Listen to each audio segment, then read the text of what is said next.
সুবহানাল্লাহ বলুন। হযরত ইউসুফ আলাইহিস সালামকে 11 ভাই মিলে একটা কূপের মধ্যে হিংসার বশীভূত হয়ে একটা কূপের মধ্যে নিক্ষেপ করলেন। এই কূপ থেকে এমন একটা জায়গায় কূপের মধ্যে নিক্ষেপ করলেন যেখান থেকে উত্তোলন হওয়ার কোনো পথ নাই, উঠার কোনো সুযোগ নাই। হযরতে ইউসুফ আলাইহিস সালাম ওই কূপের মধ্যে ওনার বিশ্বাস ছিল আমার একজন রব আছেন, আল্লাহ আছেন, তিনি চাইলে আমাকে রক্ষা করতে পারেন।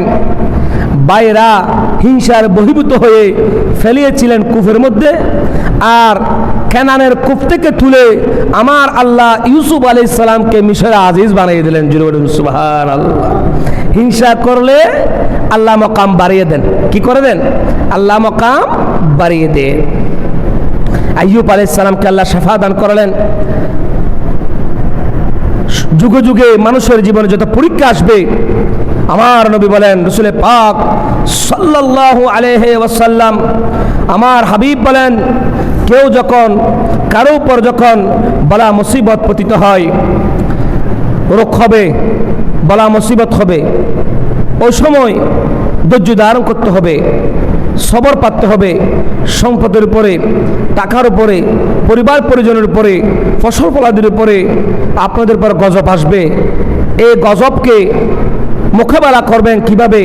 আমার আল্লাহ বলেন, কোন ব্যক্তি যদি ওয়ান আয়েশা রাদিয়াল্লাহু তাআলা আনহা قالت قال رسول الله صلى الله عليه وسلم اذا كثرت ذنوب العبد ولم يكن له يكفرها من العمل بتلاه الله بالحسن ليكفرها عنه।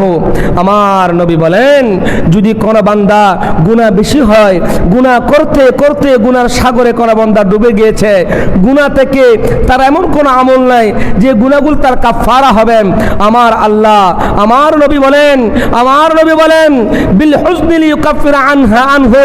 কোন ব্যক্তি যখন গুনাহ বেশি করেন, আল্লাহ তার উপর বলা মুসিবত দেন, আর বলা মুসিবত দিয়ে, কষ্ট দিয়ে, দুঃখ দিয়ে, এই কষ্ট দুঃখের মাধ্যমে আল্লাহ তার গুনাহ